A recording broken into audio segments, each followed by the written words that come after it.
Tarifების თემას და გლობალურ სავაჭრო ომს ცხადია ვერც მიმდინარე კვირაში ავწდებით და ამ თემას ყურადღებას არ მოვაკლებთ, მით უმეტეს რომ მოვლენები და გადაწყვეტილებები საათობრივად იცვლება. Დავიწყოთ იმით, რომ ტრამპის ადმინისტრაციის გადაწყვეტილებით მკაცრი საპასუხო ტარიფები, რომელიც ამერიკის შეერთებულმა შტატებმა 180-მდე ქვეყნიდან იმპორტზე დააწესა, სმარტფონებზე აღარ გავრცელდება. ამის თაობაზე Financial Times წერს, როგორც საბაჟოს და სასაზღვრო კონტროლის სამსახურის განცხადებიდან ირკვევა, სმარტფონებზე, როუტერებსა და ზოგიერთ კომპიუტერულ ლეპტოპზე გამონაკლისის სახით ტარიფები, მათ შორის ჩინეთისთვის დაწესებული ახალი 125%-იანი ტარიფი აღარ გავრცელდება. ცნობისთვის ადმინისტრაციის გადაწყვეტილებას წინ უძღოდა კვირის განმავლობაში ინტენსიური რყევა ამერიკის შეერთებული შტატების ბაზარზე, მას შემდეგ რაც ტრამპმა 2 აპრილს სატარიფო ომი კიდევ უფრო გაამწვავა. საგამონაკლისო პროდუქტების განსაზღვრა პირველი ნაბიჯია ტრამპის მიერ ჩინეთისთვის დაწესებული ტარიფების შერბილებისთვის, როდესაც მსოფლიოს რიგით მეორე ეკონომიკამ ამერიკის შეერთებული შტატებისგან ყველაზე მაღალი საპასუხო გადასახადი მიიღო, მანამდე ტრამპმა ტარიფები არ გავრცელა ისეთ სექტორებზე, როგორიცაა მაგალითად ფარმაცია, თუმცა პრეზიდენტის მინიშნებით გამონაკლის სექტორებზე ტარიფების დაწესება მაინც იგეგმება. ჯერჯერობით მკაფი არ არის გავრცელდება თუ არა ჩინეთიდან იმპორტირებულ სმარტფონებზე 20%-იანი ტარიფი, რომელიც ქვეყანას ტრამპის მიერ 2 აპრილს გამოცხადებულ საპასუხო ტარიფებამდე დაუწესდა და ამ დრომდე ძალაში დარჩა. შესაბამისად, ჯამურად ჩინეთიდან ამერიკის შეერთებულ შტატებში იმპორტზე 155%-იანი ტარიფი მოქმედებს. შეერთებულ შტატებსა და ასევე ჩინეთს შორის სავაჭრო ომში ჩინეთი იმარჯვებს, რადგან ჩინეთი დიდად არ არის დამოკიდებული შეერთებული შტატების ბაზარზე. ეს არის ჩინეთის ექსპორტის 12%, ეს უაზრო პოლიტიკა არის. ამის შესახებ ამერიკელმა პროფესორმა კოლუმბიის უნივერსიტეტის მდგრადი განვითარების ცენტრის დირექტორმა ჯეფრი საქსმა ანტალიის დიპლომატიურ ფორუმზე განაცხადა. ჯეფრი საქსის თქმით კი, შეერთებულ შტატებში 1%-იანი მმართველობა არის. ჩვენი პოლიტიკური სისტემა ჩამოშლის მდგომარეობაშია. ყველაფერი, რასაც პრეზიდენტი ტრამპი აკეთებს, არის საგანგებო განკარგულება, რადგან ის არის მეფე. ეს ძალაუფლება არ არის მიცემული შეერთებული შტატების პრეზიდენტისთვის, ეს ეკუთვნის კონგრესს. ყველა კანონმდებლობა უნდა დაიწყოს კონგრესის ქვედა პალატაში, აღნიშნა ჯეფრი საქსმა. ამერიკელმა პროფესორმა ასევე ჩინეთის ეკონომიკური და ტექნოლოგიური წარმატების მიზეზებზეც ისაუბრა და იქვე აღნიშნა, რომ წარმატების საფუძველი სწორედ არის წინასწარ დაგეგმვაში, რაც შეერთებულ შტატებში ამ დროისთვის არ ხდებაო. მისივე თქმით, ჩინეთის წარმატება არ არის შემთხვევითი, ეს ეფუძნება შორს მჭვრეტელ დაგეგმვას, მაგალითად 2014 წელს ჩინეთმა გამოსცა დოკუმენტი სახელწოდებით დამზადებულია ჩინეთში 2025. ეს არ ყოფილა პროტექციონისტული პოლიტიკა, ეს იყო ტექნოლოგიებში ინვესტირების საჭიროება 8 სფეროში, რომლის იდენტიფიცირებაც მოახდინეს ჩინეთმა, წარმატებას მიაღწია 2017 წელს ჩინეთმა ასევე მიიღო გეგმა ხელოვნური ინტელექტის შესახებ. DeepSeek არ გაჩენილა არაფრიდან, ის გამოვიდა გრძელვადიანი სტრატეგიიდანო.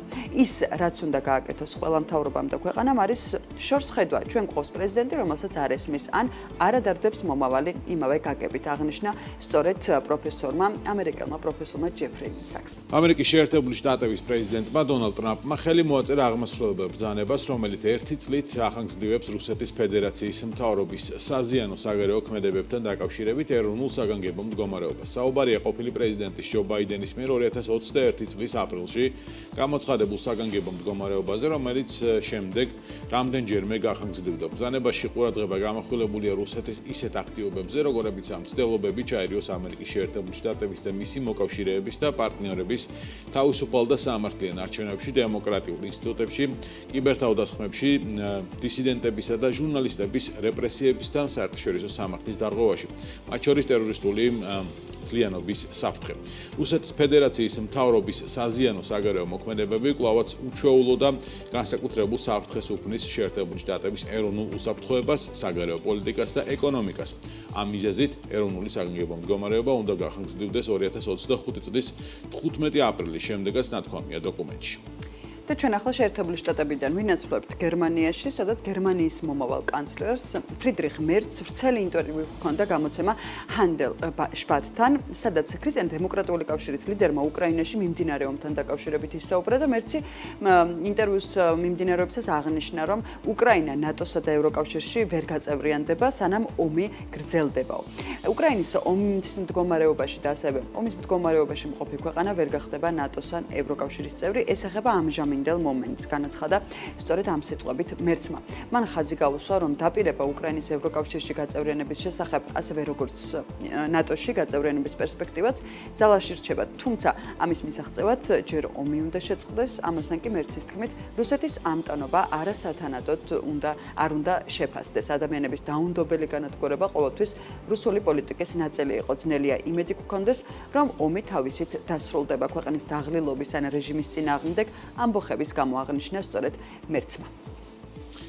რუსეთის არაკეტო იერიშებს განაგრძობს 13 აპრილს უკრაინის ხელისუფლების ცნობით რუსეთმა არაკეტო დარტყმა მიიტანა ქალაქ სუმზე დაიღუპა სუმცირე 31 ადამიანი 84 არის დაჭრილი ინფორმაცია ქალაქის მერის მოვალეობის შემსრულებელმა არტემ კობზარმა გაავრცელა მისი თქმით დაღუპულების უმეტესობა სამოქალაქო პირია ადგილობრივი მთავრობა იუწყება რომ რუსეთმა იერიშის დროს ორი ბალისტიკური რაკეტა გამოიყენა აღნიშნულ თავდასხმას გამოეხმაურა უკრაინის პრეზიდენტი ვოლოდიმირ ზელენსკიმ ქალაქ სუმში რუსეთის მხრიდან ბალისტიკური რაკეტები თავდასხმის შემდეგ შეერთებულ შტატებს და ევროპას მკაცრი რეაქციისკენ მოუწოდა. მხოლოდ ნაძირალა შეუძლია ასე მოქცევა ჩვეულებრივი ადამიანებისთვის სიცოცხლის წართმევა.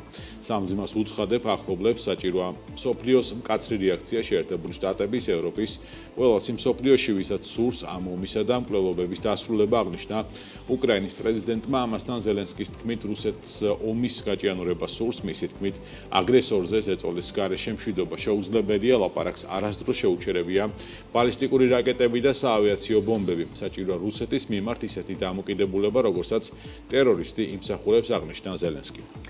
რუსეთის მიერ უკრაინის ქალაქ სუმზე თავდასხმას ეხმიანება ასევე ევროკავშირის უმაღლესი წარმომადგენელი და საგარეო საქმეთა და უსაფრთხოების საკითხებში კაია კალასი. გულსაკლავის სცენები სუმადან, როდესაც მოსახლეობა ბზობის დღეს შეიკრება, მაგრამ რუსული რაკეტები დახვდათ. რუსეთის მიერ თავდასხმების გაძლიერების საშინელი მაგალითი, მაშინ როცა უკრაინა უპირობოდ ცეცხლის შეწყვეტას დათანხმდა. ჩემი ფიქრები დღეს უკრაინელ ხალხთან არის, წერს X-ზე, იგივე Twitter-ზე კაია კალასი.